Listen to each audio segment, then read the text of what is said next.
قادر يعمل فينت ويسدد بشماله مدفع في الجول، قادر يسدد بيمينه برضه قوية جدا، بالإضافة إنه بيجيد لعب الضربات الرأسية بشكل هايل. لاعب يمتلك ارتقاء وتوجيه وقادر يسجل زي ما انت شايف كده.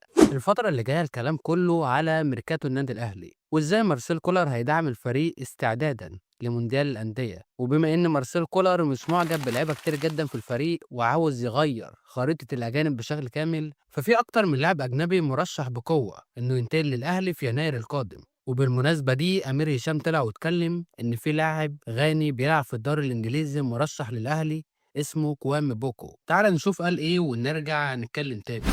هقول لك احد المرشحين للانضمام للنادي الاهلي. بقول احد المرشحين، ما بقولش هو ده اللاعب اللي الاهلي بيتفاوض معاه.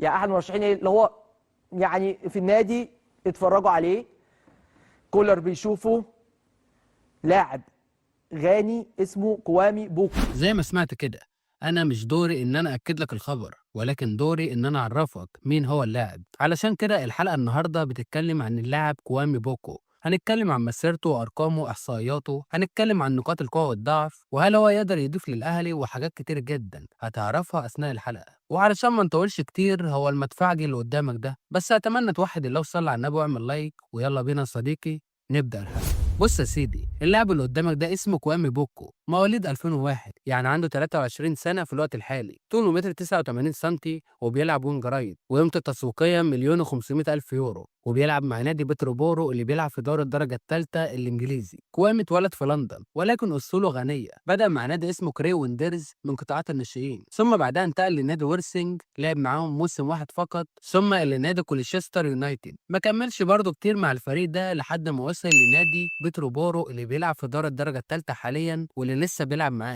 انضم للفريق وقتها في موسم 21-22. كان متوقع ليه مستقبل كبير وانه يكون اضافه للفريق، ولكن الموسم الاول كان فعلا كارثي، وتقريبا على المستوى الرقمي ما قدمش شيء يذكر. الموسم اللي بعده قدر يقدم مستوى هايل. موسم 22-23، الموسم اللي لعب فيه 44 مباراة، قدر يسجل 6 اهداف وصنع 12. ومن هنا كانت الانطلاقة اللي خلت اللاعب يقدم مردود اقوى كتير. الموسم اللي بعده، موسم 23-24، لعب 49 مباراة وقدر يسجل 12 هدف وصنع 8. طبعا السهم بتاعه مرتفع، وعلى المستوى الرقمي بيقدم تطور فعلا هايل. وصولا بقى للموسم الحالي اللي بيقدم فيه اعظم فترات حياته. بوكو لعب حتى الان 19 مباراة، قدر يسجل 10 اهداف وصنع 8. والجميل انه لاعب متنوع المراكز، لاعب وينج رايت، لاعب وينج ليفت، وبعض الأحيان كان بيلعب خط وسط مهاجم، وبيكمل كشار سترايكر مثلا. وطبعا واضح جدا إنه على المستوى الرقمي عنده هامش تطور فعلا كبير، وهو لاعب لسه صغير 23 سنة، يعني قدامه كتير يقدمه. أنا بشوف إنه لاعب على مستوى اللي أنا شفته حتى الآن، هو لاعب جيد جدا. لاعب يمتلك سرعة ممتازة، عنده دريبل وكنترول فعلا هايل، مراوغ جيد جدا، في الواحد على واحد بيقدر يفوت، عنده حلول فردية، مسدد هايل برجله الشمال، ورجله فعلا قوية جدا. هو لاعب رغم ان رجله الشمال فعلا قوية، ولكن برضه بيقدر يسجل باليمين زي ما انت شايف كده. بالاضافة انه لاعب بيجيد لعب الضربات الرأسية، يعني مثلا هنا عرضية من ناحية الشمال بيقدر يطلع بارتقاء هايل، وبيوجه الكرة بشكل مميز جدا ويسجل هدف. كمان هو لاعب بصير وعنده رؤية ممتازة فعلا. وطبعا على مستوى الأرقام أنت شفت إنه عنده توازن كبير ما بين الصناعة والتهديف، وحتى الآن اللاعب أرقامه فعلا كبيرة، وهو الثاني هداف الدوري في الوقت الحالي بعد ما شارك في 16 مباراة وقدر يسجل 10 أهداف. كمان في جزئية مهمة جدا، اللاعب ده عنده قوة جسدية فعلا هايلة، لاعب مش ضعيف إطلاقا. التحاماته الهوائية أو حتى الأرضية فعلا قوية، ومش زي الونجات اللي عندنا اللي معلش يعني الكتف الواحد بيرجعها لمرمى النادي الاهلي. كوامي بوكو لاعب يمتلك قوة جسدية فعلا ما شاء الله كبيرة، لاعب في الالتحامات مش ضعيف اطلاقا، بيدخل سرعات ارضية او حتى هوائية. وزي ما قلت لك انه لاعب تارجت على الجول، قادر يشتغل على الخط او حتى يتحرك من عمق الملعب ويسجل اهداف فعلا كانت حاسمة لفريقه،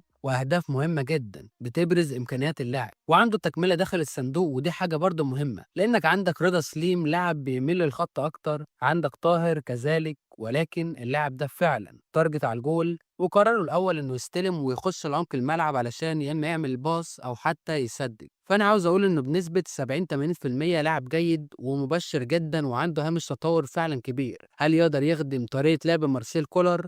هسيبك انت تجاوب على السؤال ده. وبالمناسبة اللاعب عقده هينتهي مع الفريق يوم 30 يونيو 2025. وبالمناسبة برضه إنه لاعب دولي وشارك مع منتخب غانا في مباراة وحيدة فقط على مستوى المنتخب الأول، وسبق ومثل منتخب تحت 23 سنة ولكن برضه في مباراتين فقط. هنشوف اللي هيحصل. وانا بقول لك تقييم الدوري نفسه مش مقياس تماما، لان جيمي فاردي كان بيلعب في دوري الدرجه الرابعه وانتقل لليستر سيتي وحصل على هداف الدوري الانجليزي كمان. يعني اوعى تقيم اللاعب على حسب الدوري اللي هو بيلعب فيه، ولكن قيمه على حسب أدائه في الملعب ومستوى الفرق اللي بيواجهها، وتشوف هل هو مناسب لسكواد مارسيل كولر وطريقة لعبه ولا لأ. وأنا أستنى كل الإجابات دي في الكومنتات وتقييمك للاعب، وتقول لي هل هو يقدر يقدم إضافة لسكواد النادي الأهلي تحديدا في مونديال الأندية ولا أنت شايف إيه؟ وأخيرا أتمنى قبل ما تقفل الحلقة يا ريت توحد الله لا إله إلا الله وتصلي على سيدنا محمد عليه أفضل الصلاة والسلام، واعمل لايك وسبسكرايب وفعل زر الجرس، واوعى تنسى تعمل لايك وفولو للصفحه الرسميه على فيسبوك اللي اسمها طوفان اهلاوي او